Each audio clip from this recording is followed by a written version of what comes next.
Regular meeting of the Sierra Sands Unified School District Board of Education. And before we have the flag salute, I would like to have everyone turn their attention to the back of the room and thank our Burroughs High School ASB for being our greeters tonight. Thank you so very much.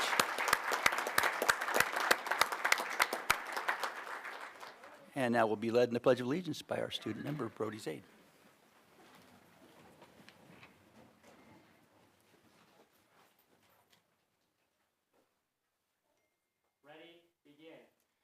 I pledge allegiance to the flag of the United States of America and to the republic for which it stands, one nation, under God, indivisible, with liberty and justice for all.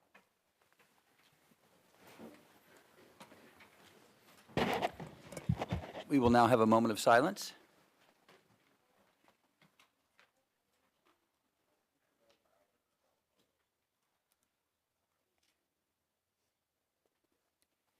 Thank you. And adoption of the agenda, are there any changes? No changes.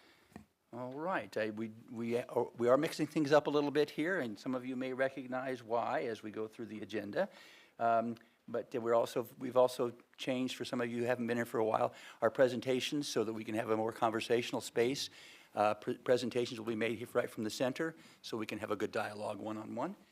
We appreciate that. And so during specific items on the agenda or during public comment, that will happen from there. And we will open with good things. Mike, did you have? I just want to say I'm absolutely thrilled with Measure AA and Measure V, both passing by over 61 and 68%. I think that's going to be fantastic, not only for our students, our staff, and our community. And we'll talk a little bit more about it on board comments. I can ditto that, Mike. That was a great evening having those two passages. I mean, we've seen so much stuff done on the roads in our town, and it's just great that our police department and our students are going to really benefit, along with our teachers from both AA and V. And on a life note, I'm very happy that our 2 bathrooms are finally remodeled. So on another personal note, I am looking forward to next week. I'm going to go visit family for the holidays in Phoenix, granddaughter and daughter who don't get to visit with as much here. So wonderful stuff. Bring us to approval of the minutes of the meeting of October 12th and the special and regular meetings of October 17th. If there are no changes, they will stand as presented. And that moves us right into programs and presentations, opportunities for learning. Did I skip? Oh, Brody, I skipped your item. I'm so sorry. Brody. We have Brody Zaid with us this evening for the first time this year, and we're really excited. And the role of the student board member has changed from before. And so because of that change, we're going to have a little discussion about what those changes are so that maybe during the course of the meeting we can actually abide by those changes. So, April, do you want to? All right. So last year at the January board meeting, so this calendar year, last school year, the board approved an updated version of Board Bylaw 9150 about student board members. And that bylaw was updated to be in keeping with recent legislation that requires the student board member to have certain responsibilities and to be selected in certain manner. And so that's what I wanted to go over, specifically the changes. So the bylaw itself is linked to this board item, but I wanted to highlight some of the changes that we'll see and we'll experience, and then open it up to discussion, Q&A, whatever we may like from there. So the first change was how he is selected. It used to be an appointment, an ASB position of communications commissioner, and the legislation requires the role to be elected by their peers. And so the ASB team at Burroughs worked with us, adapted the process, and added it to their election process for the role. the student board member will have a preferential vote. That means on every item within some reason, not closed session and not on employer-employee relation type items, but everything else, Brody, as our student board member, will get to vote first. Now, that vote doesn't count in the final tally, but it's really important, and the legislative intent is to allow student voice to shine through and to be part of our informed approach in making decisions, or the board's decisions, I should say. Although Brody doesn't count in the Brown Act for all of the Brown Act rules and regulations of secrecy and conversation. So we're allowed to talk to Brody, we're allowed to have those conversations, and it's not quite the same requirements that our other elected officials have here.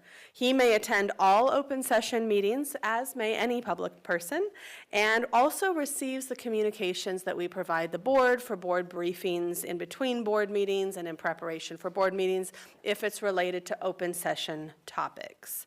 And so that he has been having all year. Now that football season is over, he's able to join us on the dais, and we're excited to have him as part of that. So we're going to do our best to remember your preferential vote, Brody, and you may also make motions that the board may act upon, except, again, employer-employee relations. So he can do a first or a second, just like any of our other elected board members, and the board, that action will still be viable. He may be appointed to subcommittees of the board. That can come up next meeting at our organizational meeting when we're looking at those types of roles and assignments. And he shall be invited to attend functions of the board. So should there be other special events, forums, and such, he's included on those communications, but that invitation extends to him. So that's just a highlight of the changes from what we used to have to today. Discussion, questions, I'll turn it back to you. Any questions or comments from board members on this item? Kirk? Yeah, I guess I'm thrilled with this. We've talked about this for years and haven't been able to make a lot of progress for a lot of different reasons. And I guess, are there plans at the high schools to kind of promote this position so that we continue to get, folks as good as Brody on board? And I think great opportunity for, a high schooler who is interested in maybe political science or something like that to get a little more experience than you might get in other ways. And so I think it's a great opportunity, and I'm hoping that we find ways to really leverage it. So one of the ways, and I'll turn it over to Brody because he probably has other ideas, but we've already been talking about, he and I will be, and probably Dr. Savko will be co-leading the student forums that we have at the middle schools and high schools related to LCAP, and we get student voice through that process each spring. And so the plan is for Brody to help us facilitate those as the student leader, and to use those as a promo of, you could be Brody as well when you're in high school, if it's a middle school, or if you're already in high school, you can run for this position. So that will be one of the formal ways that we recruit through the processes that we're already doing. And then, Brody, were there any additional? I was going to try my hardest to get someone to take over after me because I know for a fact the reason I came into this position last year was because I knew no one else was interested. So, You don't always have to be quite so honest, Brody. it's true. But yeah, if I can find some people or even just one person that's willing to do it, that'd be good. And hopefully they'll be committed enough to do that, and so on and so forth. Well, I do want to welcome you to this new position and tell you thank you for being willing. We know that this requires a lot more of you than just coming to the meeting and reading an announcement each time. So thank you for that willingness, and we look forward to serving with you in that capacity. Okay, so now maybe I should get back on target, huh? So that now brings us to programs and presentations, the opportunities for learning. Dr. Moore. So I'm going to turn it over to Abel and the team at Opportunities for Learning. Their charter is up for renewal, and with legislation that's changed since they were authorized 7 years ago, they are coming to us with a petition to authorize. And so we have two back-to-back items where We'll have a presentation and a public hearing, which is one of the first steps in the process. Our staff is working with them as we review the petition, and we'll be bringing it back at a future board meeting for an action. We'll have findings and all sorts of things as outlined in the education code, but this is one of the first steps, and I'll be happy to turn it over to Abel and the team from Opportunities for Learning.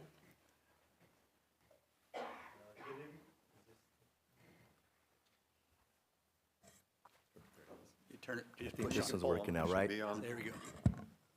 This one's working here? That's better. Okay, perfect.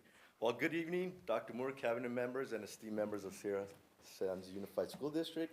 We are honored here to be, I'm sorry, we are honored to be here today to propose the OFL Ridgecrest Charter Petition for your consideration and approval. We believe this initiative holds great potential to serve the Ridgecrest community by offering innovative, student-centered educational opportunities. My name is Abel Cabrera, Director of District Relations. I'm here proud to represent Opportunities for Learning as we represent the OFL Charter Petition. We look forward to engaging you with today and addressing any questions you may have about our visions, goals, and commitment to education. Thank you for your time and consideration. We deeply appreciate the opportunity to collaborate with Sierra Sands Unified and explore how OFL Ridgecrest can continue to contribute to the success of the students and community. We also have letters of support from legislators, community members, and most importantly, students and families. With that, I think we can start the presentation. Oh, click. Maybe.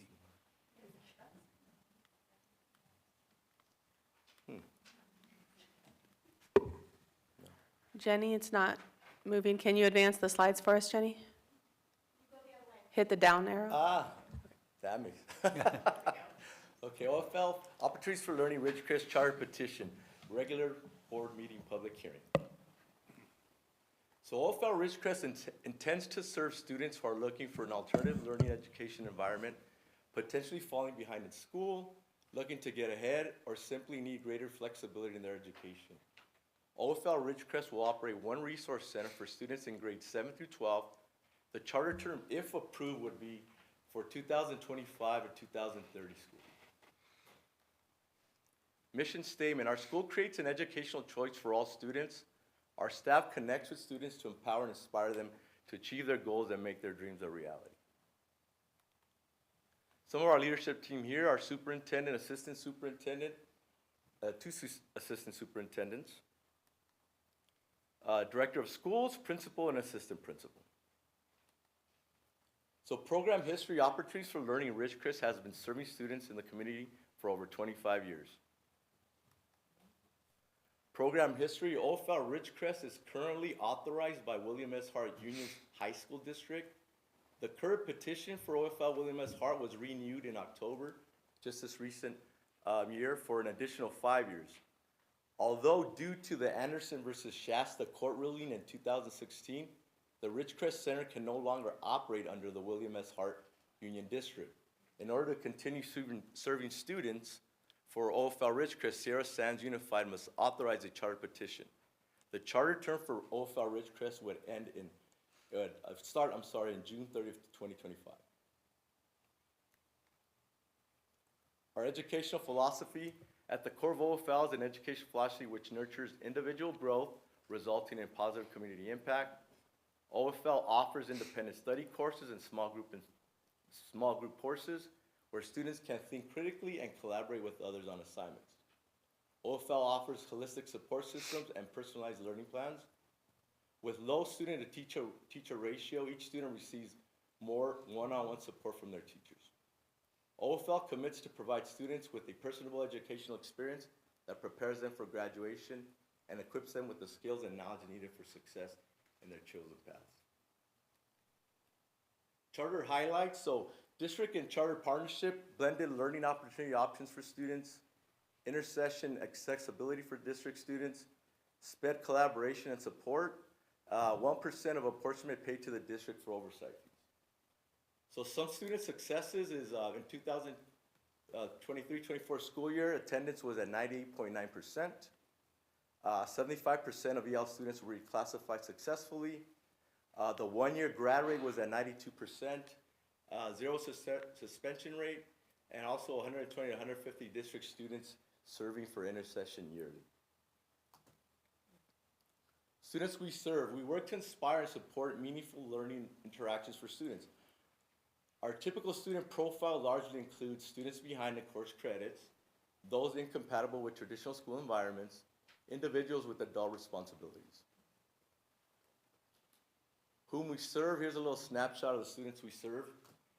Currently enrollment, it fluctuates. It could be from 180 to 200 students, depending on, how many students are being referred to the program. Our special population, to your right. Accountability profile, we do state dashboard, DAS, LCAP. One unique thing about the school is that we would qualify for DAS because more than 70% of our students hit those DAS metrics required for identification there. So just a little bit more about DAS. It's the Alternative School Status Program accountability system that evaluates success of the schools to serve high-risk students. So in 2017, the State Board approved the new DAS system. So the DAS replaces the former ASAM, which I'm sure you know. Snapshot of student activities. We do field trips, CTE, dual enrollment, sports, student council, senior events, social emotional supports. Program components. The academic instruction is multiple modalities, A through G courses approved, Common Core curriculum, dual enrollment, daily tutoring, 11 months of instruction. We do start our school year in July and run all the way till the end of the school year. Social, emotional, experiential learning, so educational trips, character education, and sports groups. College readiness, A through G courses, dual enrollment, AP exams, crew. And that was really just a brief introduction to our program. I don't know if anybody has any questions from the board. Any questions? Robert? I have a quick couple questions. Absolutely. Oh, this thing, okay. One, what is your student-to-teacher ratio? It's 25 to 1. 25 to 1? And are you on computer, or are you on They come to modules? campus, so there is a campus currently right now, so a lot of them also do virtual. Virtual Yes, independent so- study? So there's a Okay. combination, so students can come into the brick and mortar center, but they're also doing curriculum, for example, through Edmentum Right. and other courses and other platforms. So do they have to come in a certain amount of times? Yeah, so basically the students will come in at a minimum twice a week, but now you're seeing more of the kids come in to do small group instruction courses. Some want to come in and just work virtually there. They want to come in for tutoring, or they do have SPED also appointments that they have to attend if they are SPED, Right. and the EL appointments as well. Thank you. Here, Mike? It looks like you'll be paying us a 1% fee. How much time would our staff be impacted to be involved with? So, OFL. so we've been in the community for over 25 years, so the only thing that would change would be, there'd be some oversight. So we would work with your team to ensure that we're doing everything we said we do in the charter petition. Approval of things such as LCAP, we do most of the heavy lifting on that, but we still need the approval from the district. So things of that nature. I don't think it would, and I don't want to say it's not going to impact the district a lot, but I don't see it changing much than it is now, other than making sure we're getting things approved from the district. Okay, thank you. I would just add, some of the required oversight includes fiscal review, credential review, an annual visit, among other things. And then there's some optional pieces that we can choose to do that are typically best practices. So it will take staff time, but that is not a reason to approve or not approve per the ed code. But yes, we are looking into that as well. Okay, thank you. Okay. Kurt? Just before I ask too many questions, this comes back to us as a charter approval, and so we'll have more information then in a lot more detail Correct. before we We- actually do anything. Sorry. Yes, we have not published our findings yet, so what will happen is that we're in the conversation, getting some further clarification on several items, working with Abel and his team. And then when we're ready, we will be posting our findings, and that's our full district team that's helping us review. That will be posted with at least 30 days for the public. It'll be on the website prior to action that would be taken. And so that's where we're refining those and having some clarification at this time. And when are we anticipating the need for action? At latest January, depending on that timeline of the back and forth. So we've agreed to extend the timeline in conjunction with Abel and his team, that the latest it would be January, but if we're ready earlier, we'll do it in December. Okay, yeah, I'll hold my questions until we have more data. Thanks. Okay. Any questions from members of the community or staff? Thank you so much, Abel. Thank you so much. So we will now conduct a public hearing. So if anyone from the public wants to comment on this proposal, you are welcome to come up to the podium and state your name. Right here.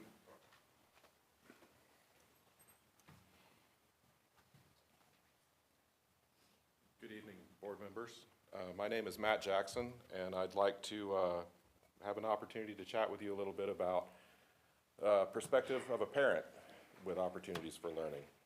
So I've had 3 children, 2 currently going to Opportunities for Learning, and 1 who went about 10 years ago. And, you know, I don't know if I have, I have 2 minutes, okay. So, you know, my one son who went to Opportunities for Learning years ago, he's currently employed on the ranges now as an electronics technician, and Opportunities for Learning was a good part of getting him there. He loves his job. And I currently have 2 daughters who are going to school there, one of which is in the special education program. And I would concentrate on her a little bit in this venue. She has flourished in that program. She has had lots of one-on-one instruction, and she has bloomed over the last year that she's been there. My other daughter, who I guess falls into that middle category on the slide we just looked at, students who have different learning habits, she falls into that category, and Opportunities for Learning seems to work very well for her. She is not a traditional student and didn't do so well in the middle school when she was going there, but she seems to be doing pretty well in this venue as well.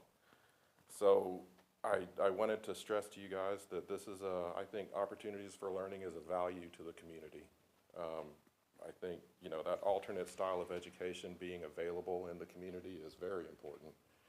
And Opportunities for Learning has been a part of the community for quite some time, as my stepson took advantage of.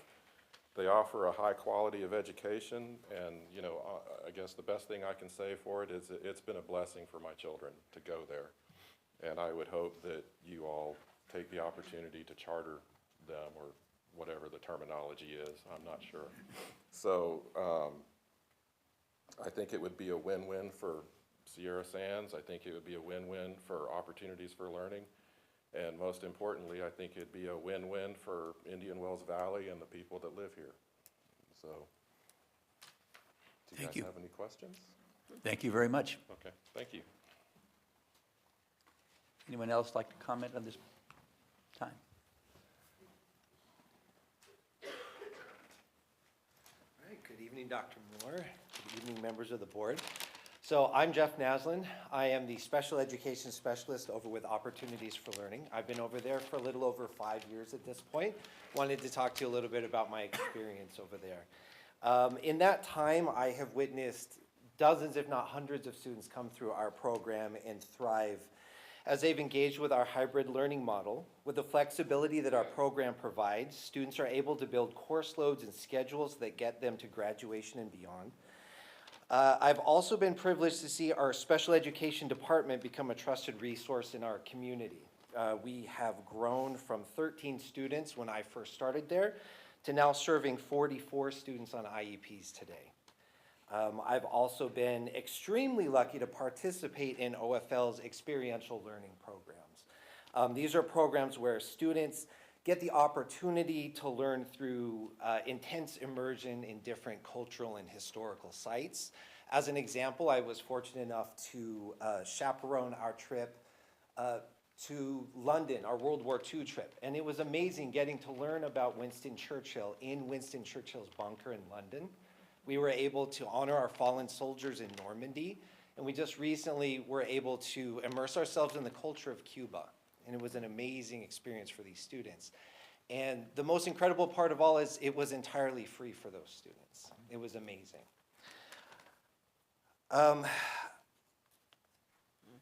Serving students in Ridgecrest has been the biggest honor of my life.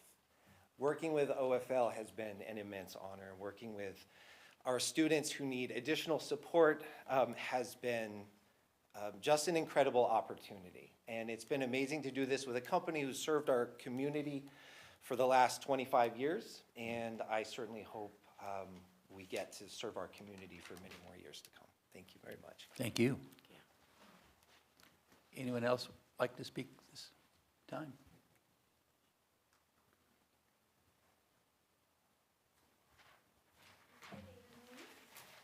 Hi, my name is Isabella Maguina. I'm a senior at Opportunities for Learning currently, and I enrolled early last year as a sophomore. I was struggling. I was behind in credits, you know. And upon enrolling, my teacher immediately assessed my progress and my goals, and we figured out a plan to get where I needed to be and to graduate on time. Excuse my phone. But as a senior, I'm very close to graduating by now, and I've been given the chance to achieve a lot as a student. OFL offers an incredibly personalized curriculum, very extensive. I've joined the extracurricular activities, which students really proudly take a large part in leading, and they also offer many out of classroom experiences, such as travel, like Jeff just said. I was on that Cuba trip, and it was enriching and beautiful. To travel with like-minded peers is just life-changing, and to be able to do so free of any fees is just incredibly lucky. I'm very grateful. And doing so, I've built many bonds and built many friendships, and I've built a great appreciation of all diverse cultures, you know. And the OFL staff creates a very a safe space in the classroom. Just we support all students of all backgrounds, and this innovative curriculum we have has helped me and supported me in reaching all my goals while being able to work, which OFL actually helped me build my resume, and it's helped me achieve so much. And yeah, students and teachers are always collaborating to create a flexible schedule in which all the kids are always engaged and encouraged to just keep learning. And reflecting on my time at OFL, I've just come to understand the importance of an alternative approach to learning, as all students are very unique. So, thank you. Thank you. Thank you.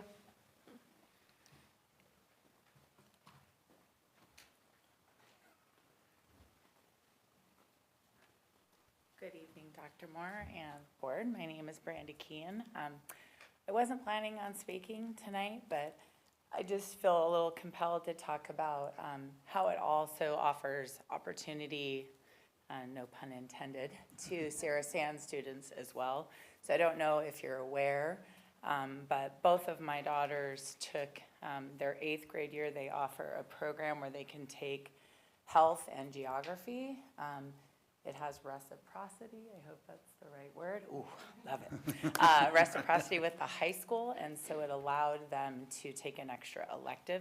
So like as a freshman, you may want to do music and a foreign language. So that was a really great, again, opportunity. And then the same thing, reciprocity for PE. So you do have to take PE at Burroughs as a freshman. You have to do 2 years, right? And so they have a program that over the summer you can take a semester of PE through opportunity through learning, and then the next summer as well. And so it just allows more flexibility for those students who also are looking to, you know, take dual enrollment courses up at Siracoso, and kind of those other things as well. So I don't know if you knew that, but wasn't planning on speaking, but it was a benefit to both my girls. So thank you. Thank you. Any others? If not, we will close the public hearing at 6:29. I had a quick question. Yes, sir. Is it all right? Hey, but if we were, I mean, I drive by that place all the time, and I'm just curious, if we ever wanted to visit, would we be able to, come visit? Absolutely. I'm We always can schedule a curious. but- visit.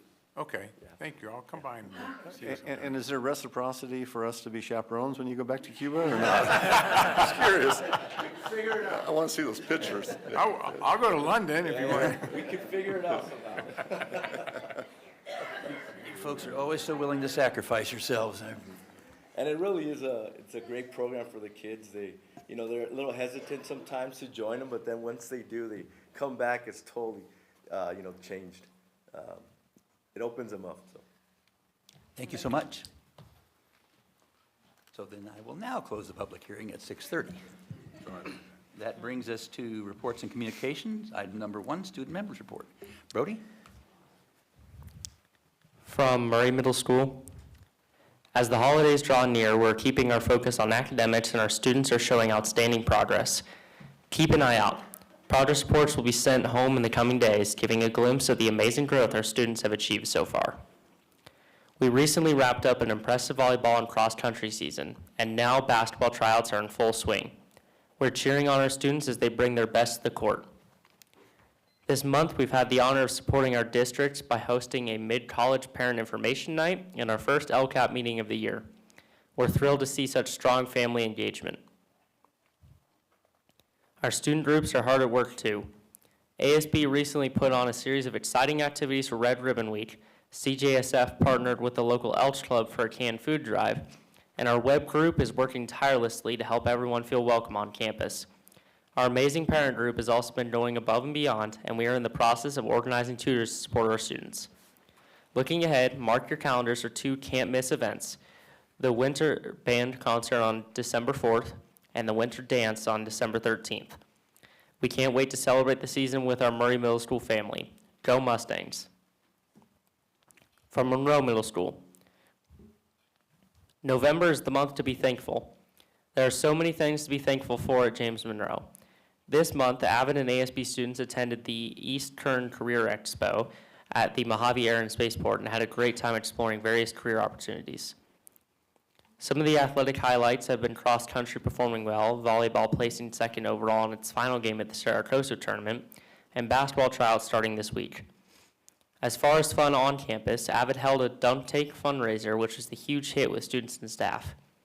PTSO did free Positive Note candygrams for students to show kindness to each other, and ASB is gearing up for the Winter Dance. Finally, Monroe is thankful for resilient staff and students and a wonderfully supportive community that banded together to support the Tiger family through the tragic loss of one of its beloved students. Thank you. We appreciate you. From Mesquite, 6 graduates so far this year, and a few more on the horizon to be recognized at our next celebration on the 22nd. KCSOS provided transportation for 30 Dragons to attend the expo at Mojave Air and Spaceport, along with 1,600 other Kern County students. Fleet and Family Education is wrapping up their 5-part series in the first week of December after presenting topics like personal finance, resume writing, self-regulation, and other professional skills. Thanks to the community, Mesquite's rummage sale raised almost $700 for our incentive trip for students on track to graduate. Last Thursday, Saracosa presented a registration lesson to help students accelerate and prepare for post-diploma opportunities. At the end of October, students celebrated the quarter's end and the credit check with Halloween-themed Spirit Days. This month, we focus on gratitude in the future. Students are starting next week with Career Day on the 18th, dressing like their dream job, and ending with Dress to Impress on the 21st, which was this week. The interview attire aligns with NAWCWD's presentations and workshop to develop job-ready skills. Our final trip for the semester is coming up after Thanksgiving, when students will visit Fort Irwin to understand a day in the life of a service member. And from Burroughs. November is here, and the Burroughs students have been doing a lot in the last month. The 5th was a pretty busy day between Election Day and our fall blood drive. Plenty of students turned out to donate blood, and some of our seniors cast their first vote ever. Our fall sports are just finishing their seasons. Football had their senior night on the 1st, where we were able to celebrate the achievements of 20 senior players along with all of our cheer and band seniors. Burroughs hosted the Girls Tennis League Finals a couple weeks ago. BHS doubles team, Mia McIntyre and Izzy Chavez are the MRL doubles team champions. The BHS varsity volleyball team was undefeated in league and earned the league champions title. They were placed in Division II for CIF playoffs, and though they fell short in the first round, they played really well. We congratulate them for their achievement. Cross country competed in the MRL League Championships.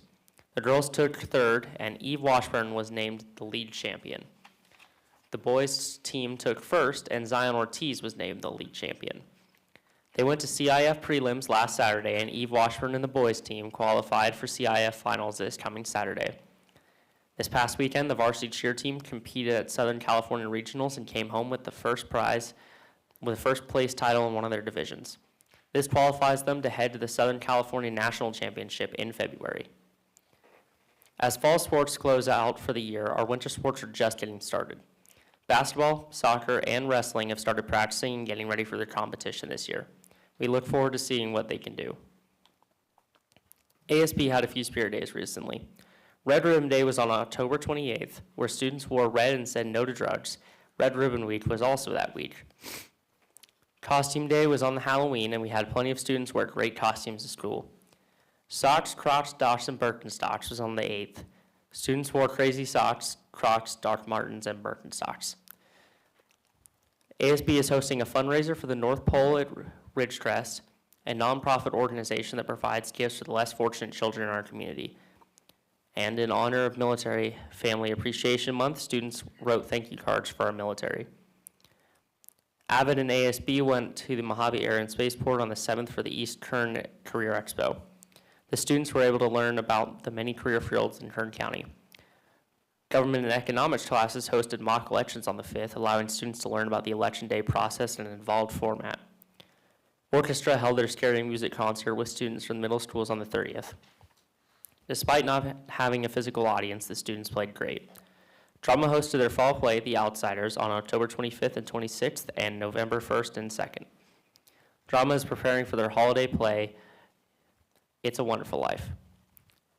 Music students Rebecca Dickey and Julia Rint were selected to the CCDA, California Choral Directors Association, All-State Honor Choir.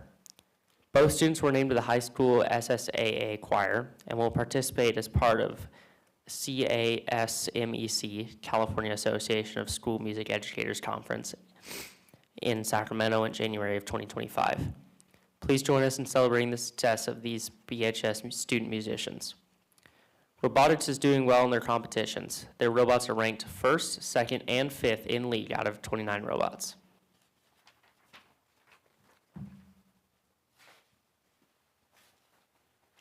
Thank you very much, Brody. That brings us to reports from members of the board. Mike? No report, but I just want to wish everyone happy Thanksgiving. And I'd like to jump back to Measure AA and thank all the staff, the friends of Sierra Sands, all the volunteer spouses. I know this took a small army to grind this on out. And I think it's going to be a very positive impact on our district. So thanks again. Kurt? Yeah, I'll echo what Mr. Scott said. Also, before we meet again, the board has the opportunity to go attend the California School Board Association Annual Education Conference. Always a great opportunity to learn about new opportunities for kids and for staff. Also to, just help us be better up here than we were before we went, which is phenomenal. I also have the honor to be part of the Delegate Assembly, which is the, about 10% of the organization that kind of drives the priorities within the organization. And I'm on a subcommittee for the Secure Fair Funding Committee.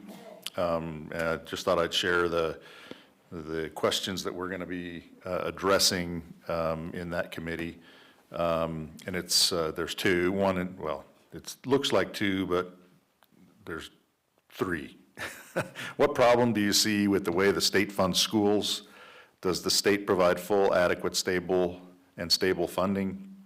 And what is needed at the local or state level to provide adequate, stable, and fair funding? So we'll have a day or two to kind of noodle through all of that and make recommendations to CSBA as a whole, and so that they can run those things up through the legislature and governor and anybody else who will listen. So look forward to being able to report back next month with some more concrete examples of what we ought to do there. So looking forward to that. Thank you. Robert? Yeah, I'd like to say a couple things. First of all, I went to the play The Outsiders, and I really enjoyed the play. It amazes me how they can memorize all those things. It's just incredible how they do that, and that was fun. And also, I'd like to thank Mr. Yancey and Richmond for my visit to Richmond, which was a week ago, and very impressed with the teachers and the classrooms that we got to visit. And I tell you what, if you're an elementary teacher, it amazes me on how they decorate the rooms and how they multitask through the day. It's just, what a job. So thank you very much. Okay, and for me, a couple of remarks.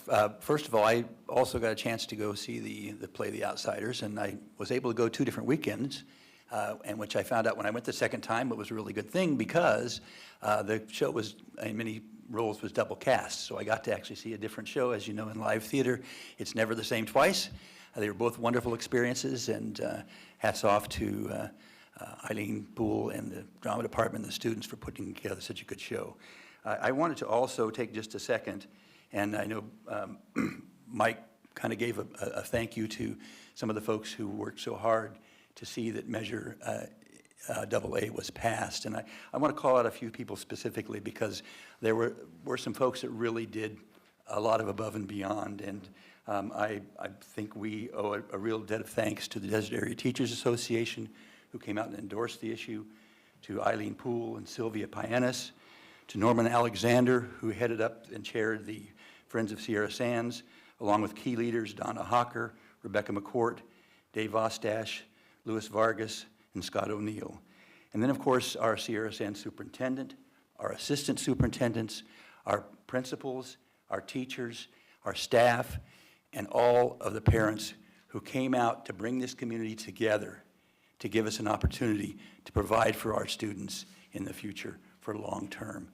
As a board, this puts a great responsibility on us to do the community right and see that we make the appropriate decisions for our students and spend the money as wisely as we can to their benefit. So thank you all for seeing giving us the opportunity to do that and entrusting us with that, and we hope we do you proud.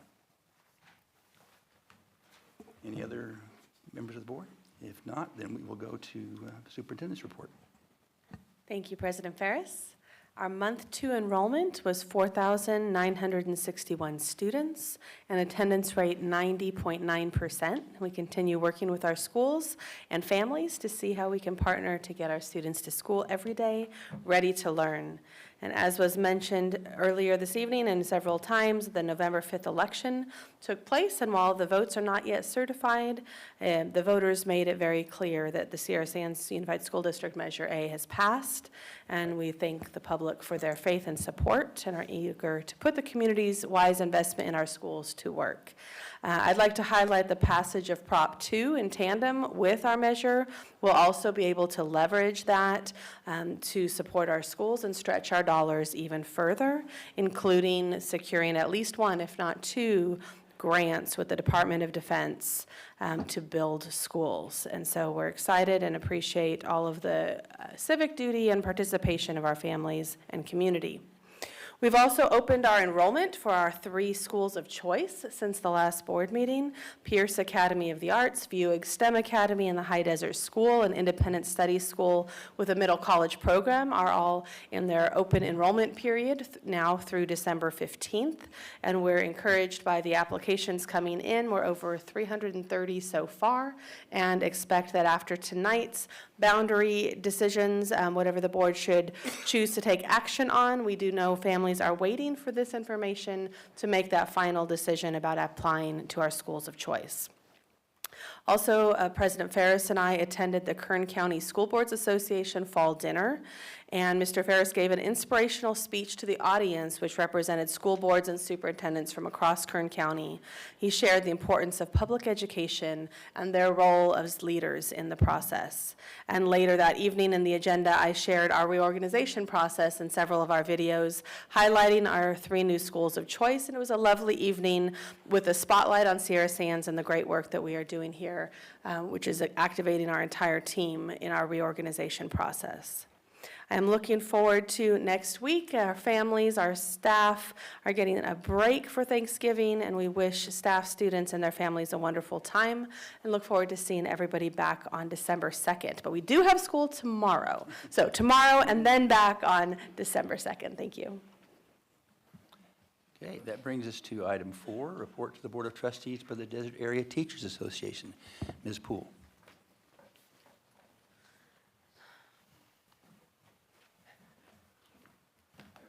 Have this written down. President Ferris, Superintendent Dr. Moore, board members, community colleagues. I just think you should put yellow tape around that, because I still have to think when I come in. But I'm going to call you out personally, Mr. Ferris. Uh-oh. I'm a little bit disappointed because we walked through the ASB kids who didn't shout and sing like the little kids, but it's fine. And I came in, and there's Mr. Ferris in a shirt, I thought it was red, it's green. And I'm getting the company class ready for the holiday show, so it's really in my head. And he's standing right there, and he's holding something red in his hands, like a scarf or a sweater. And then I look up, and I see Mr. Campbell over here. I'm like, oh my gosh, you're like in the audience, and they're in holiday colors. Are they gonna sing? And I was so excited. And I thought, yes, I'm so glad I came. It didn't happen. But are you still glad you came? Maybe next month, when it's actually December. It could be fun. Okay. So, yeah, Measure A, that was really exciting. I pulled my sign out of my lawn, but it's still sitting there in my house, so it's nice. It's really nice to have a win. I wanted to point out this worked out really well, what I wanted to talk about tonight. Mr. Campbell said something about elementary school teachers and how they do everything. And, you know, at secondary, we work hard too, we all work hard. It's very different, right? Because we go in and our kids leave every 55 minutes. Thank you. And then we know we're teaching, right? I'm doing English or I'm doing drama. And so I see the elementary teachers because I'm able, just about every day I'm out visiting a site. So I am in there with teachers in the staff lounge, and we take our duty-free lunches very seriously. But here's what I want to point out. When I am in there, because I just walk in, a lot of times teachers are talking to each other about lesson plans and how did this go, and hey, how's that student doing? You know, he struggled last year, what are you doing? And it's this really positive thing. And this is site after site after site. And I've really gotten this respect for elementary teachers, seeing what they do and how they do everything. And I was at a site recently, it was not a very good day. And I won't say what site it was, Pierce, but they offered me a sandwich, which was really great, and I took it and I made one. But what gets me about that site and the others, some sites have, depending on how my schedule works out, there are a lot of teachers or there aren't, so I'm going to flip things around a little bit next semester. But the way they talk to each other, the way they respect each other, like you can see this tight-knit group, And they're just really focused, and they all have fun in there, and sometimes there are some complaints, but it's always ultimately kind of back to how is it going in the classroom. And it's very exciting to me to be part of this and to see that these teachers, these elementary teachers who are doing, you know, like everything, actually really care about what they're doing. And we're going off to, you know, a holiday next week where it's a lot about gratitude. We have, I don't know if you're aware, we have some big changes coming down with our school sites. And I just want to let you all know that the people that you hired, they're doing a good job. And what I think is great, I'm not seeing them in the classroom, I'm hearing them on their off time talking about how to get better and really caring about being in the classroom and being engaging and seeing, you know, making sure their kids are doing great and just being happy to be in the classroom. So I just want to make sure that you're all aware that there's like some really good people out here. So like we can take a deep breath and carry on with everything else. So have a good Thanksgiving. Thank you so much. And thank you to all those good people out there. That brings us to the report to the Board of Trustees by the California School Employees Association. Ms. Payanis.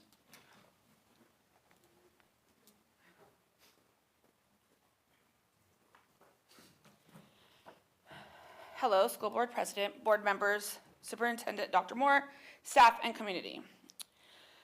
We state in our district goals that have been recently updated that we need to develop, value, and retain high-quality, diverse educational team. How can we do that without our classified staff? I met with a principal last week that stated she could not run her school without her classified staff. She mentioned specific jobs, then stated, well, all of my classified staff are vital in running of the school. How can we improve our facilities or maintain our grounds without our classified staff? Reading over our board-adopted goals for Sierra Sands, we cannot achieve them without our classified staff. We need to be paying our staff a livable wage, or at least a comparable wage to other districts. Several times, board members have stated that we need comparable wages for our staff, but that is not the case for our classified, who are the heart of the school district, and it has been stated that schools could not run without us. However, we are one of the lowest paid districts in various jobs classifications for classified employees. We have such a huge turnover rate. Most of the time, the reason we lose our staff is due to the pay and being overworked, and definitely are not being compensated for the workload. We hope when we head back to the table in December, we're hoping to make movement on our entire pay scale and not just a portion of it. Thank you, and happy Thanksgiving. Thank you. That brings us to communication from the public. The board will make time during the discussion of each agenda item for members of the public to comment. But at this time, members of the public may address the board on items that are not on the agenda. Comments should relate to items of public interest within the board's jurisdiction. The law prohibits the board from taking action on items that are not on the agenda. But if appropriate, your comments will be referred to staff for response. When addressing the board, please state your name and limit the remarks to 3 minutes. In accordance with the board bylaws, the board will limit the total time for public input to 30 minutes, and those wishing to address the board beyond that 30-minute time level may do so at the end of the scheduled meeting agenda. So we will now open public comment at this time.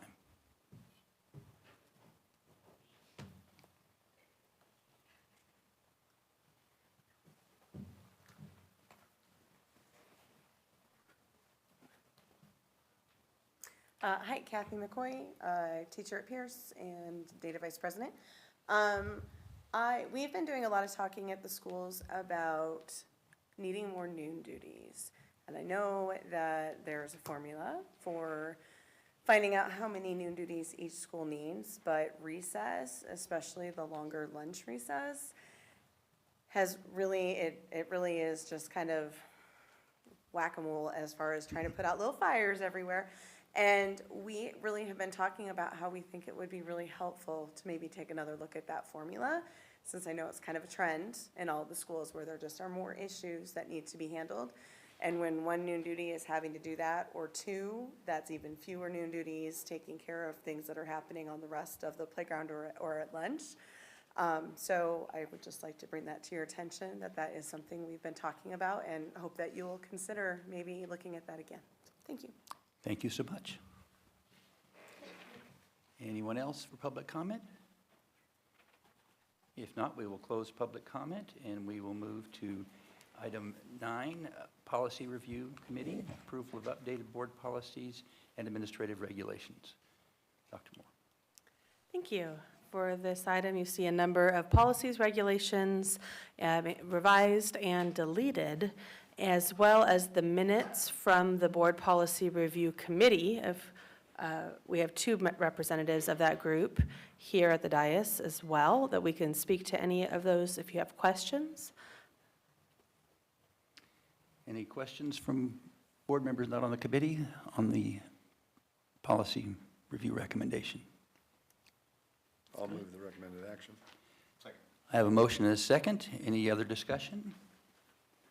Any discussion or questions from members of the public or the staff? All in favor? Oh, I've got it. I almost missed it. Brody, this is your first vote. So how do you vote on this issue? Aye. Okay. Brody votes aye. Thank you, Brody. And now for the call for the vote for the rest of the board. All in favor say aye. Aye. Aye. Opposed? It is unanimous. Good job, Mr. Ferris. All right, and we now go to Personnel Administration, waiver request enabling the district to assign individuals in certificated positions without appropriate credentials. Mr. Alt. I have a motion for 10.1. Do I have a second? Second. A motion and a second. Any questions or comments from board members? Any questions or comments from members of the public? Brody, your vote, sir. Aye. And call for the vote for the rest of the board members. All in favor say aye. Aye. Aye. Opposed? It is unanimous. Brings us 10.2, approval of incentive for early notification of retirement 24-25. Mr. Alt. President Ferris, members of the board, Dr. Moore, staff, and community. As we've done for the last many years, the district would like to offer an incentive for our employees to provide us with notification of their intention to retire. We'd like to emphasize the fact that this incentive is in no way meant to encourage them to retire. That's a very personal decision, but for our staffing purposes, it makes a huge difference if we know where we need to fill early in the spring. And so we would like to offer this incentive. It would be available during or beginning December 2nd, and the deadline for notification is, I believe, February 1st. The financial implications, third? Okay. The financial implications is hard to know because we don't know how many will retire. It is the recommendation that the board approve the incentive for early notification of retirement program for the 2024-25 school year. Move the recommended action. Second. Have a motion and a second. Any questions or comments from board members? Any questions or comments from members of the public? Brody, your provisional vote? Aye. For the rest of the members of the board, all in favor say aye. Aye. Aye. Opposed? It is unanimous. Thank you, Brian. That moves to general administration. Approval of junior high school name. Mr. Alt, you just thought you were going somewhere.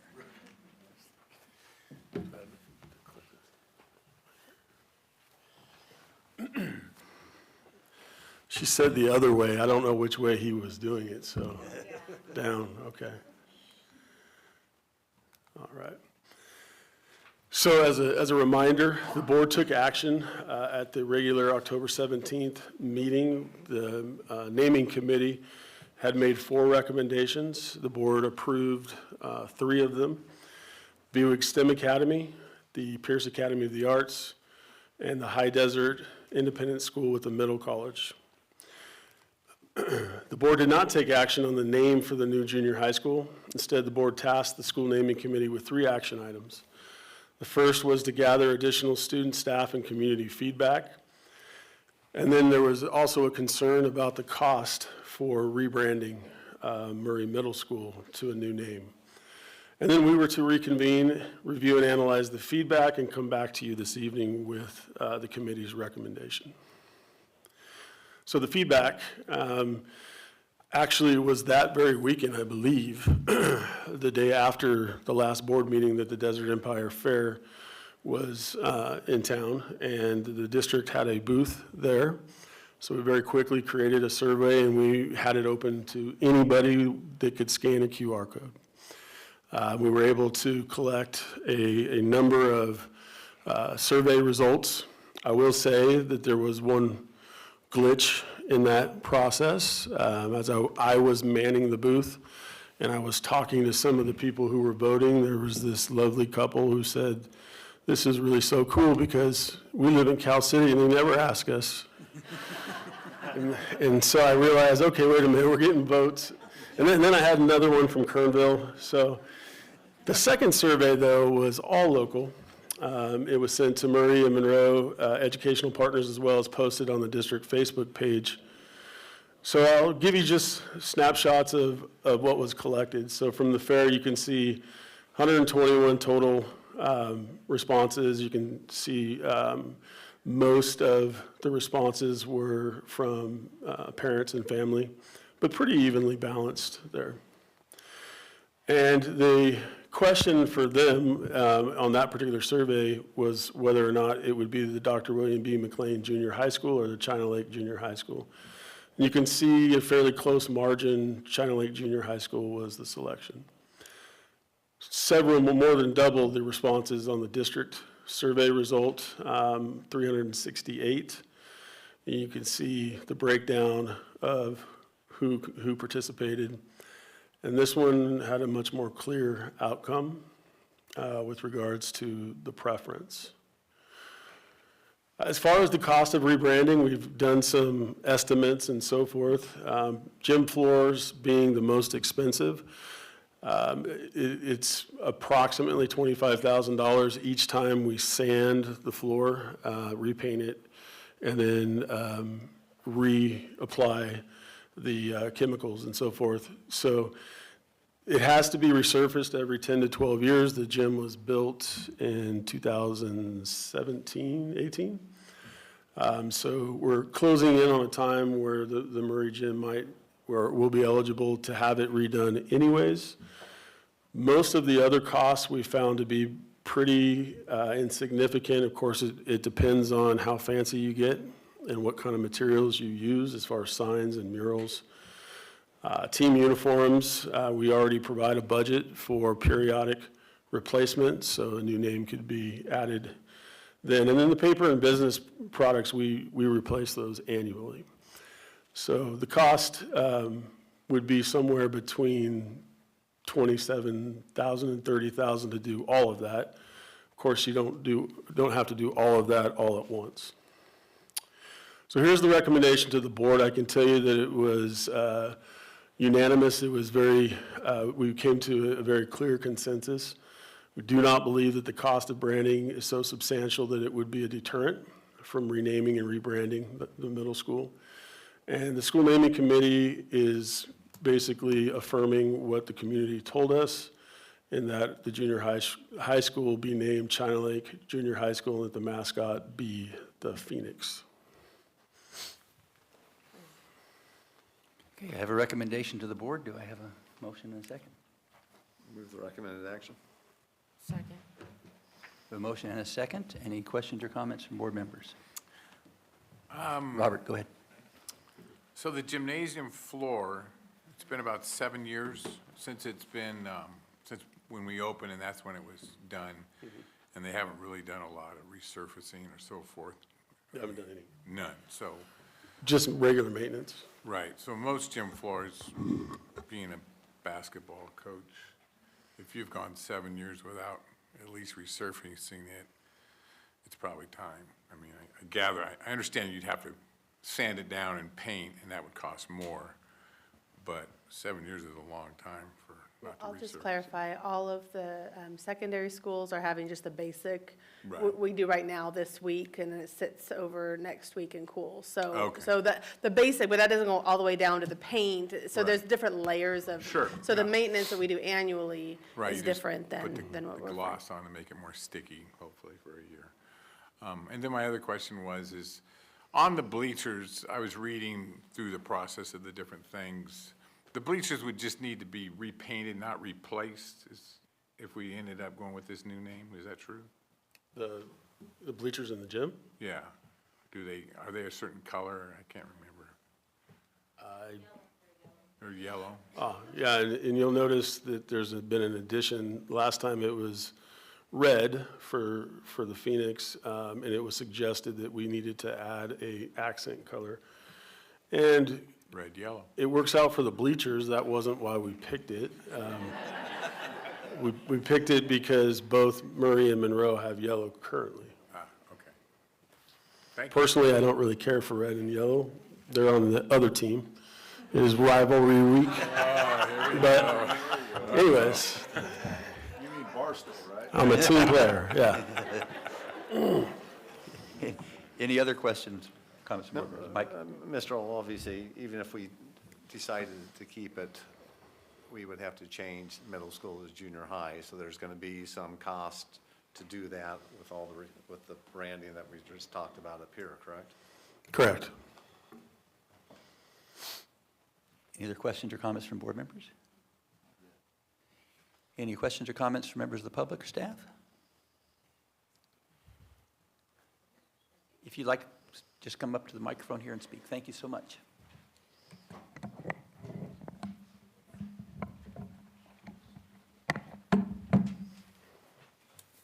Good evening, members of the board, faculty, families, and students. My name is Marika Chia. I'm the SSC teacher at James Monroe Middle School, and so I see a lot of the kids. Thank you for allowing me the opportunity to speak tonight. I stand before you in support of the recommendation to change Murray Middle School to China Lake Junior High. The rebranding of Murray allows a merger of two proud institutions within Sierra Stands by adopting a new name, colors, and a mascot. As we move forward with this unification, it's essential to recognize that a school's identity is not just its name or emblem, it's the heartbeat. A source of pride and a belonging for its students, the staff, and the families. They have to gather together. A thoughtful rebranding process will serve as a foundation for our shared identity and a symbol for the opportunities that lie ahead. First and foremost, a fresh identity promotes unity. By choosing new colors, a new mascot, and a new name, we send a powerful message that this is not merely a combination of two schools, but a creation of something new and unique. It ensures that no one feels like a guest at someone else's home. Instead, all students, regardless of which legacy school they come from, can feel an equal sense of ownership and pride in this shared endeavor. Second, it fosters community spirit and pride. A new identity provides an opportunity to rally together as one, from cheering on a sports team that carries a new name, chosen by the students, to wearing new colors that represent our collective values. These symbols instill a renewed sense of enthusiasm. Students are more likely to feel engaged and excited when they see themselves reflected in the school's traditions, emblems, and celebrations. Third, it demonstrates progress and forward thinking. This merger is a chance to acknowledge the rich histories of two legacy schools while looking ahead to the future.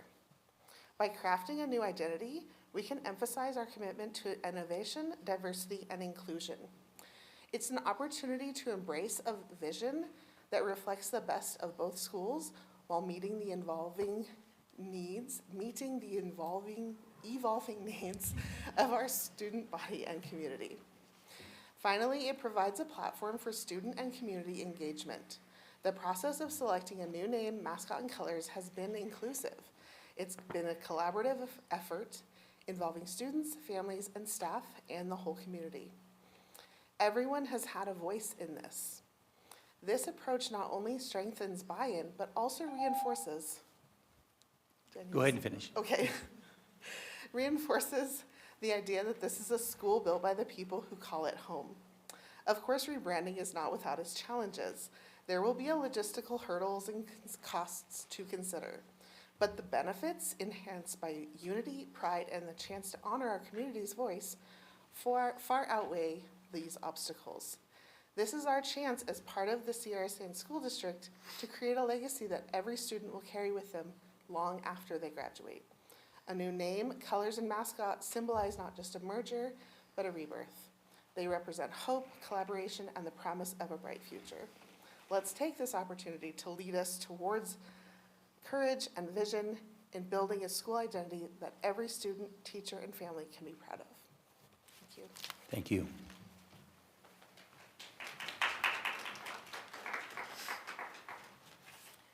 I am in total agreement with Ms. Chia.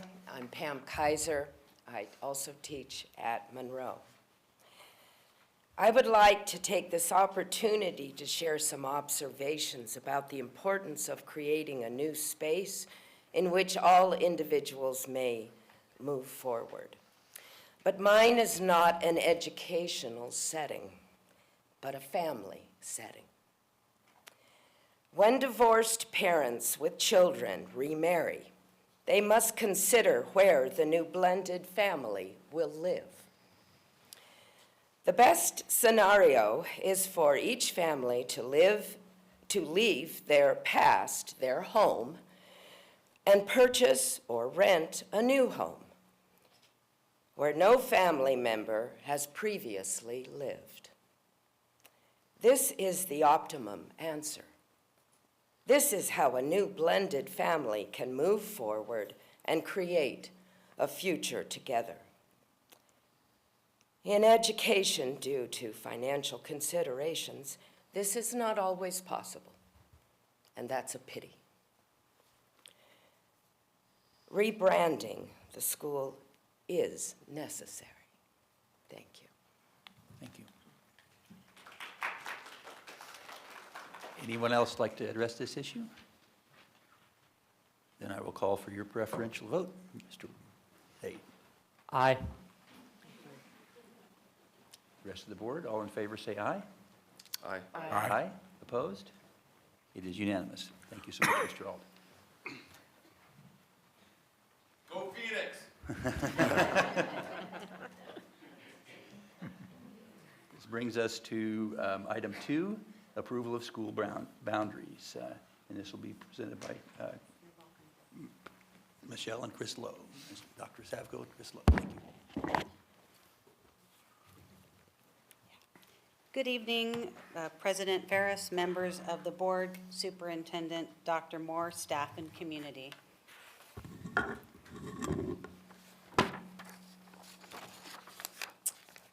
We're here this evening to give an update on the district reorganization timeline and the work that's been completed by the Boundary Committee. First, I'd like to acknowledge Christopher Lowe. He's our Coordinator of Student Services, and he co-led the Boundary Committee, and also our Director of Facilities, Mr. Jeff Moore. Thank you for leading this group. I'm just happen to be the face of reorganization. You can take that as you wish. All right. All right, just a friendly reminder of how we got here. In the fall of 2023, the district reorganization timeline was developed based on the impending closure of James Monroe. The big work last year was the Facilities and Programs Advisory Committee, which recommended all the reconfigurations of elementary, adding 6th grade back on, and the recommendation for a reimagined junior high, as well as 2 elementary schools of choice, which is Pierce and Buick STEM Academy, and then also the 7th through 12th grade independent study school, now named as High Desert School. Okay. And this summer, what we did was we developed an at-large district reorganization team to then convene these subcommittees. And this report and recommendation is on behalf of the Boundary Advisory Committee. Okay. So again, as the representative of the Boundary Advisory Team, we acknowledged that we wanted input from parents, teachers, administrators from across the district, and that was what the advisory committee was comprised of. And our purpose was to build the knowledge about the site capacities, what we would have to consider in this reorg, the program considerations within that. Again, the neighborhood schools with the boundaries that we were going to have was Inyo, Kern, Fowler, Gateway, Los Flores, and Richmond with TK through 6th grades. The magnet schools with no boundaries, which were Pierce, TK through 6th, and Buick, TK through 8th. And taking all of this information in, we worked with Power School Predictive Enrollment Analytics. We worked with Power Schools to gather these this data and get these enrollment projections. So when we convened, we saw the potential elementary boundaries based on those enrollment analytics. We looked at what they provided, and we realized that we needed to advise the district reorganization team and ultimately here of those viable boundary options. The effective approaches to the potential issues, that was really what we focused on. We took the data and we asked questions. We knew that we had to ask the questions and look for answers and solutions to the things that came up both in and outside of the committee, like student safety, balancing the site capacities, transportation with the new boundaries, and the walking radius. So the enrollment analytics that we used, all of that data used the number of students, the grades, the home addresses of the students across multiple years. So we're not just looking at next year, but many years to come. And that projection, it was used to drive this conversation about the boundaries. So again, we're creating neighborhood school boundaries for Inyo, Kern, Fowler, Gateway, Los Flores, and Richmond. And we were looking to balance the neighborhood school attendance. That was, the projections were based on the assumed magnet school enrollment interest as well. And then the last part was we wanted to support the transportation and walking routes for those new boundaries and school sites. So this visual provides our current boundaries, and as you can see here, the Pierce boundaries are highlighted. Those would no longer be present with Pierce becoming a magnet. So going forward, we took those enrollment analytic numbers and we had it submitted, and the data brought this back. Well, we, as the advisory committee, looked at this and we started asking the questions, how it related to our students, and we saw some concerns. The Richmond boundary crossed Ridgecrest Boulevard, and the Fowler boundary crossed the China Lake Boulevard. Actually, it's the proposed Gateway boundary crossed into the proposed Fowler zone. So, as the advisory committee, one of the largest pieces that we worked on, we made sure that the Richmond boundary would not overlap Ridgecrest Boulevard, and the Fowler boundary was adjusted to not overlap China Lake Boulevard. Because of that change and the student demographics, this map shows not only the changes that were made to address those, but our student population and student enrollment, those are those red dots. Gateway had taken that spot from Richmond across Ridgecrest Boulevard and thus had to take on students from the Los Flores zone. So you can see in this map here, highlighted in blue, Los Flores took on that space from Richmond, and Richmond took on the space from Los Flores in the highlighted yellow. Another consideration with this that the advisory committee looked at was the transportation routes and radius for walking distances and walking paths. So that's just a highlight there for common sense transportation protocol. So at the end of our advisory committee, what we came up with was the most viable option based on the predictive enrollment analytics. We addressed the safety concerns. We looked at the balancing of the enrollment numbers and, like we said, allowed for the common sense adjustment of bus stops. So I'll pass it back to Dr. Savko to discuss the implications of these outcomes. Thank you. So one of the goals was to balance projected site capacities, and that work began in the Facilities and Program Advisory Committee.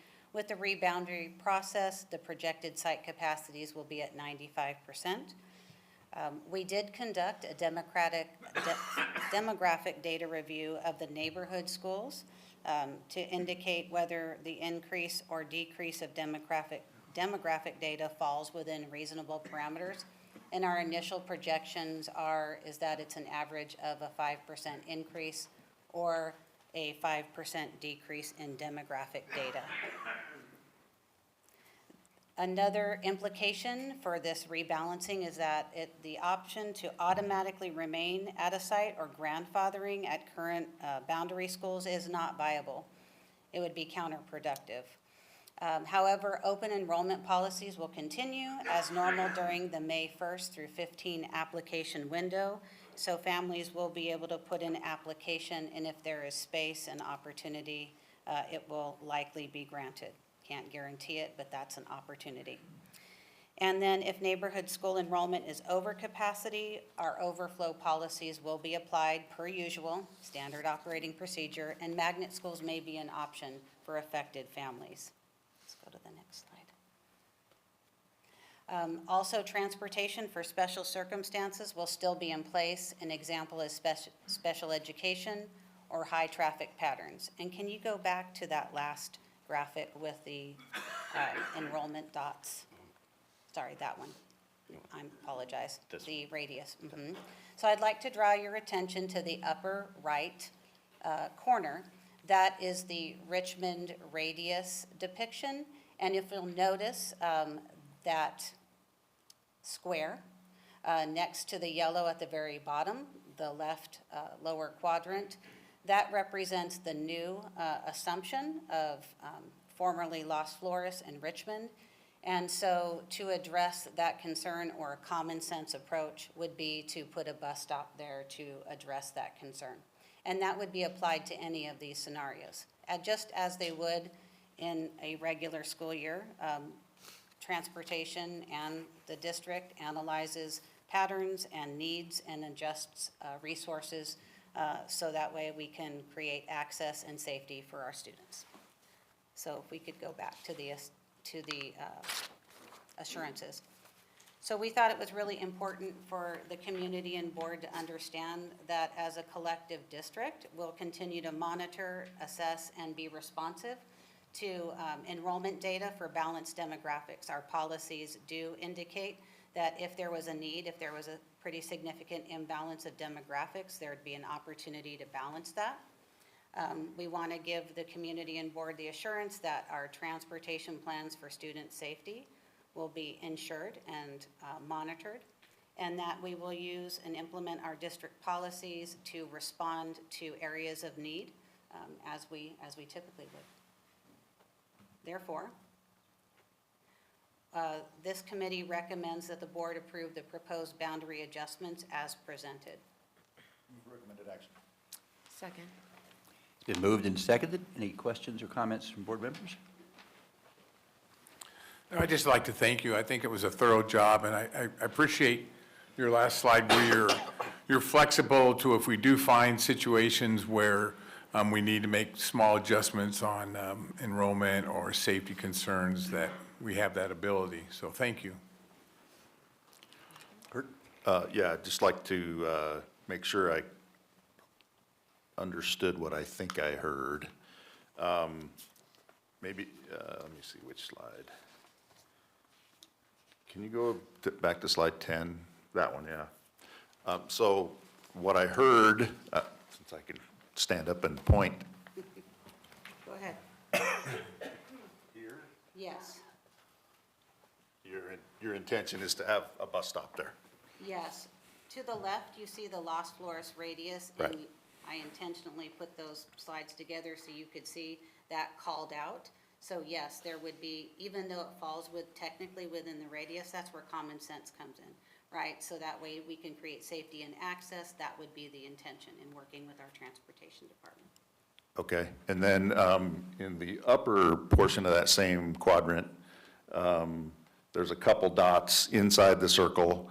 Obviously, they can walk to a bus stop just outside the circle, and essentially what we're doing is we're alleviating the crossing of China Lake Boulevard for all of the Richmond students, generally. Generally, yes. And so I appreciate you calling out that upper quadrant of Richmond, so if you're welcome to point to it. Vanna, thank you. To the left, very good. So this is where common sense comes in. So notice that there's, one or two dots within that boundary. Well, there are lots of dots outside of that boundary. So common sense would be creating access and a bus stop there. And even if that kid that lived within the radius wanted to get on that bus, of course they could, because that's common sense, right? So we don't want to say, oh, I'm sorry, here's the line, and you ought not cross it to get on the bus. That's silly. So I just wanted to clarify that as well. Okay, yeah, thank you. That was one of the big concerns that I had and I heard was crossing China Lake was not a happy thing, so thanks for alleviating that. I guess I've also heard some concerns about demographics, and maybe I missed it on the slides, but I can see where that's almost an impossible task to balance those things, because you really have to do it geographically if you're going to maintain the transportation capabilities. But I'm just curious what where we were with that topic. May I? So after we had our board workshop, we knew that that was a concern. And so I shared this at the board workshop. So the work that Ed Services holds along with state and federal programs is we apply for Title I funding, which meets the needs of low-income students who are underperforming. And all of our elementary schools are school-wide Title I programs. So Lisa Decker, who's our Director of Elementary Education and State and Federal Programs, she applies annually through the Con app, and we monitor those percentages, right? So if a school dips below 40% socioeconomically disadvantaged, this is a very sensitive topic. That's why that wasn't written in the slide. It was written generally as demographics for sensitivity. We could risk losing funding, but there are allowances in the Title I law, which allows a board to vote and to determine that the Title I programs still best serve a school.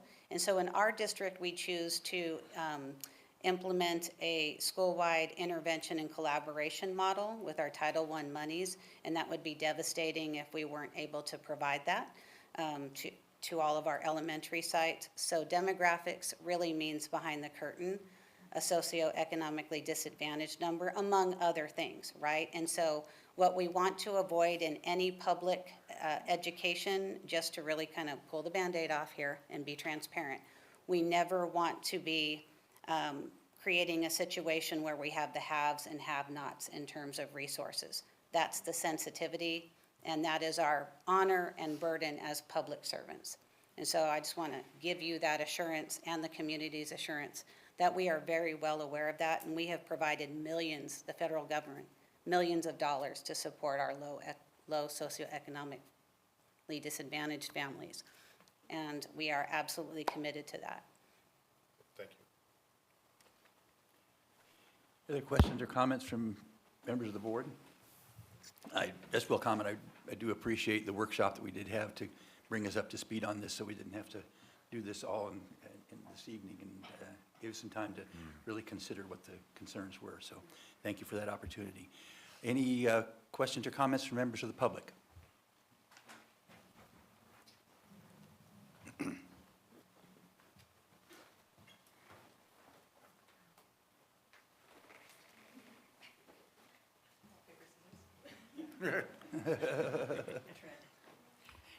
So I will say, this is less bad. Your name, please. Not significantly, though, than what we saw Jennifer, last could you- Thursday. your name? Oh, Thank you. Jennifer Slayton.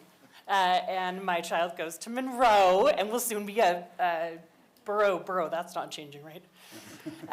So this is less bad, but the reality is that you're gonna have kids get on a bus stop while they look at a school that's in their neighborhood. And as someone who has a 8th grader and has been through a few years, you can get your TK kid on a bus, you can get your 1st and 2nd grader on a bus. By 4th grade, they don't want to ride the bus, and by 6th grade, it's not worth the fight. So you're still going to have kids who are crossing China Lake at 4 of our 10 most dangerous intersections in the city, which includes the ones that the committee very wisely said children should not be crossing at other places that are very busy in our community. But these are the most dangerous ones that we're looking at, kids will be crossing. Older kids who make stupid decisions, let me just add that as a parent. And then trying to cross French Street with high school drivers where there's no crosswalk to be able to get to their school. So it's just a little bit mind-boggling to me that we didn't start with, these are the streets our kids can't cross, this is kind of our transportation radius, and then how can we adjust these from there? Now I get, we're looking at an enrollment deadline, we're looking at parents wanting to know what's going on, but as a parent, and my children are not going to be affected by this, so it's not even something that is that near and dear to me, but I see these kids every day as they walk through my neighborhood de Las Flores, and these are kids who are, or a lot of them, ones who the parents don't have resources to be able to make sure they can drive them, you know, a lot of them, honestly, younger than mine, are probably going to be fighting to walk to school and do whatever on the way there and back. And I just feel like the board has this opportunity right now to make sure our kids are safe, and I do feel like a bus stop is not the best option there is, especially when we're literally talking about kids who will walk to the bus stop and see the school that they attended a year ago. Because when we talk about neighborhood schools as a priority, that's really what we mean. We mean kids who go to the school that they see every day and who are connected to that. And this really undermines a lot of that. So I do think the district should take that back. I do think it's worth maybe extending a deadline by a month to figure that out. And I think that we can make it less bad, but it's kind of like saying, well, can we, take a little bit of the crap out of it? Well, okay, we can.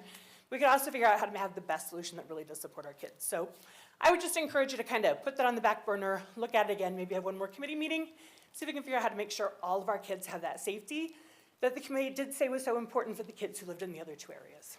Thanks. Thank you.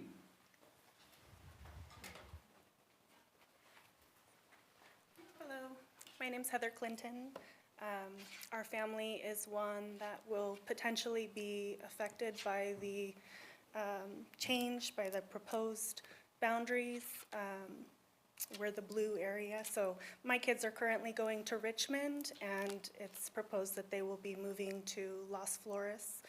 I'm not going to pretend to know anything about zoning or how any of it works. I'm sure it's a really big process, and I appreciate everything that goes into it. When my first experience getting my kids enrolled, I actually took them to Las Flores because it's right down the street. I assumed that that's where they would be going, but it turns out we weren't zoned for that school. So we ended up at Richmond, and my eldest daughter has been there since kindergarten. She's in 3rd grade now. So this is where all of her friends go and all of the teachers that she knows. The idea of moving her to another school where she knows no one, and then not having the opportunity to be able to choose to stay with those, everything that she knows after being at Richmond and hearing everything about the brand new school that everybody was going to be moving to, is kind of disheartening. I understand the safety risks for everyone, and I'm grateful for that, but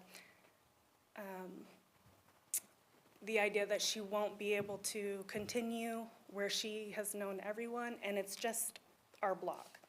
When the school was being talked about for this long of time, I assumed that somewhere down the line there would be some rezoning, but I kind of maybe foolishly thought that the entire area would be moving schools and being readjusted. I didn't think that just one block of houses would be separated from the rest of the school. And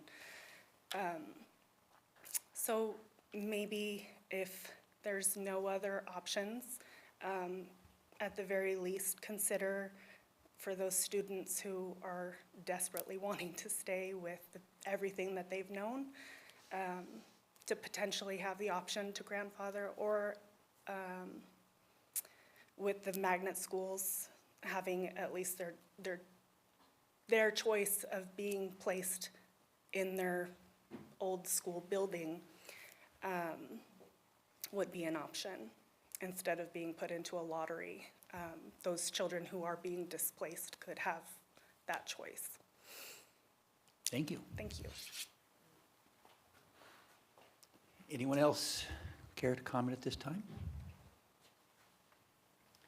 And for your preferential vote, Mr. Zaid. Abstain. You abstain? Okay. We'll have a little discussion later on what abstain means. Okay, I'll call for vote from the rest of the board. All in favor say aye. Aye. Aye. Opposed? It is unanimous, and let the record show that Mr. Zaid abstained.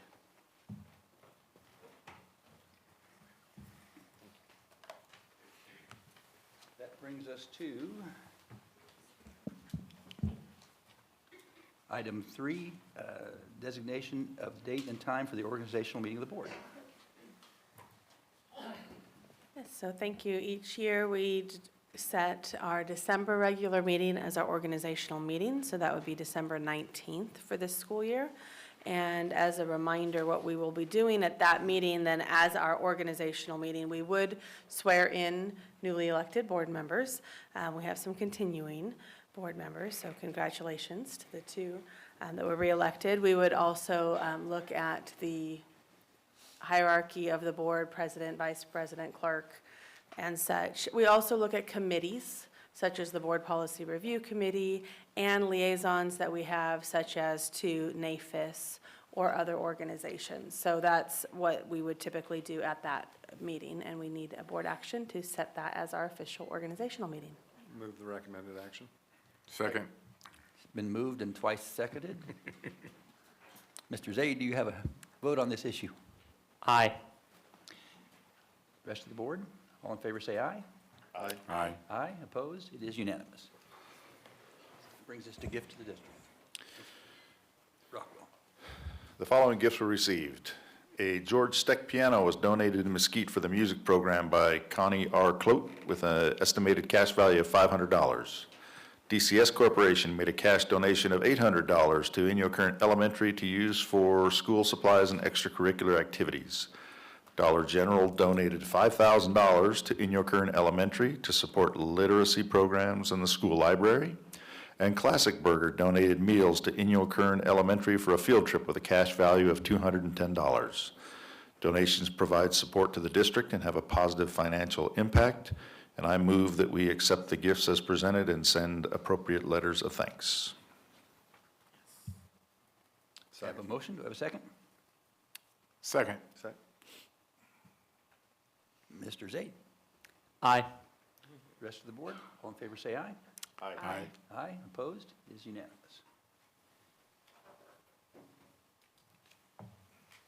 Brings us to construction administration, report to the board on construction activities and issues. Mr. Moore.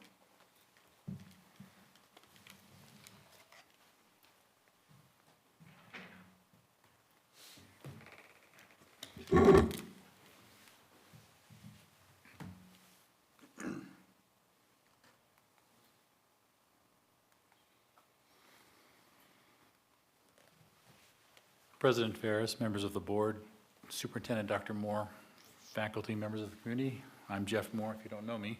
I'm the facilities director with the district, and here are some construction updates. The Richmond project status has been on a lot of our minds. Principal Mike Yancey brought a bulk of his team to walk through the new campus. It's still an active job site, so their dress code leaned a specific direction. And they're excited about the fresh facility we're building for the kids with DOD matching funds used in a similar way that the measured AA funds are designated for use in the future. It's what was a bleak construction site has really been morphing into something wonderful over just the last 6 months specifically. A beautiful campus is emerging, and we're looking forward to opening up next August.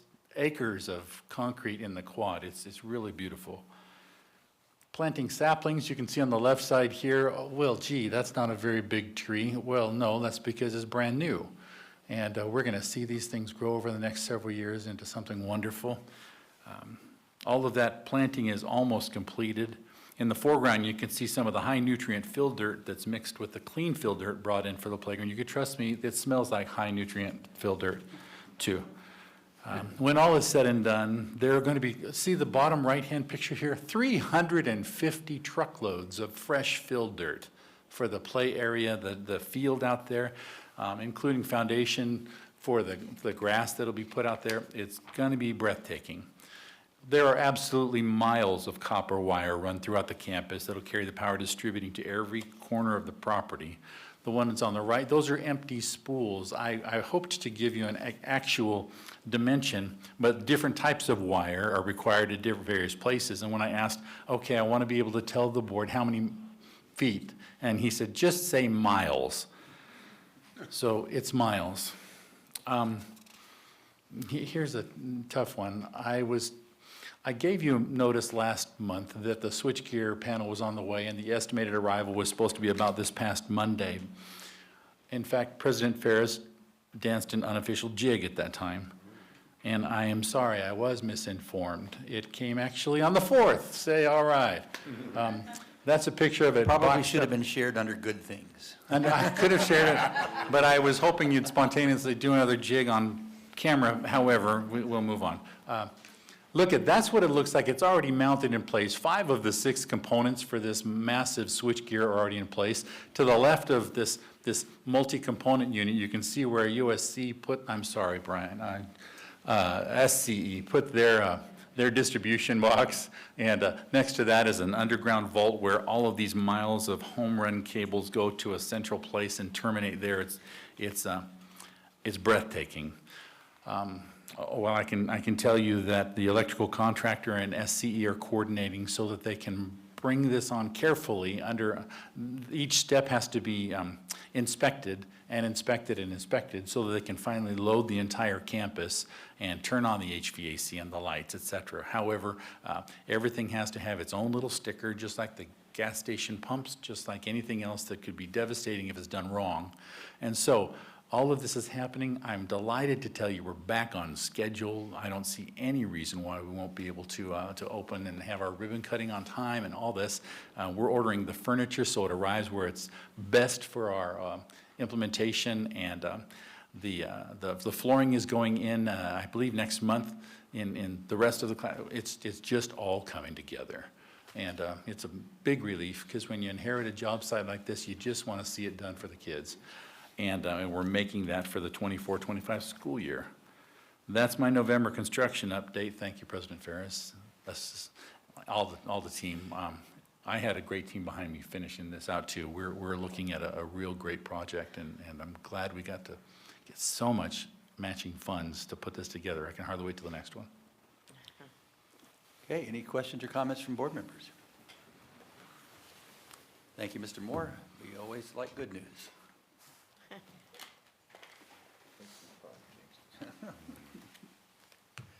That brings us to business administration, adoption of resolution 06-2425, presentation of awards, recognition, and related expenditures for district employees and students. Ms. Smith. Good evening, President Ferris, Superintendent. Good evening, President Ferris, Superintendent Moore, board, community, and staff. So the district has been, it has been custom and practice to provide incentives and recognition to various employees and/or student groups. The purpose of this particular resolution is to ensure that the expenditures serve a legitimate public purpose for the benefit of the education of students in the district, and that the board has had the opportunity to have some oversight to ensure that the expenditures comply with education code and adhere to the purposes that are described. There is a list attached of the public purpose of the planned awards, recognitions, and estimated expenditures by each site and department, and it is recommended that the board adopt resolution number 6-2425 as presented. Move the recommended action. Second. Been moved and seconded. Any questions or comments from board members? Any questions or comments from members of the public? Mr. Zaid? Aye. Remainder of the board, all in favor say aye. Aye. Aye. Opposed? It is unanimous. We will now temporarily adjourn the meeting of the Sierra Sands Unified School District Board of Education to convene the meeting of the Unicorn Schools Financing Authority Board of Directors.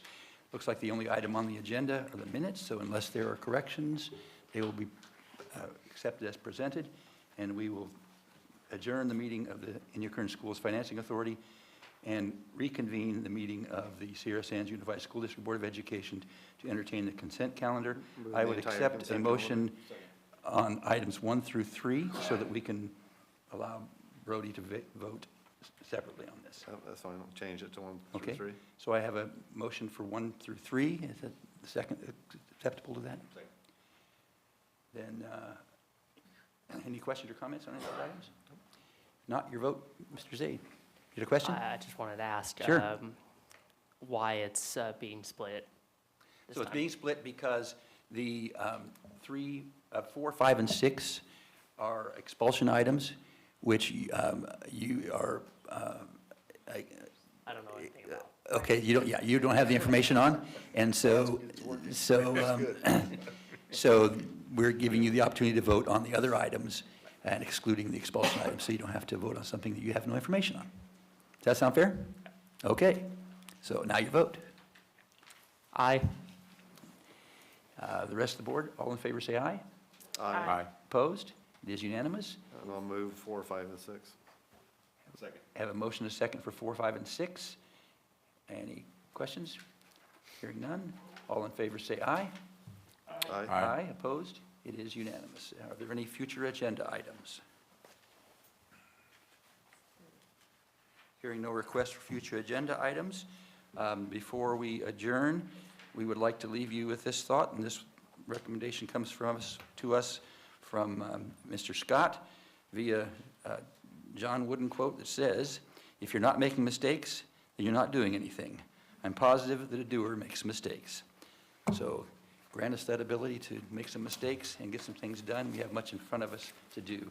Thank you for your attendance tonight. The board will actually reconvene its closed session item and close out the meeting after that. So thank you so much for coming.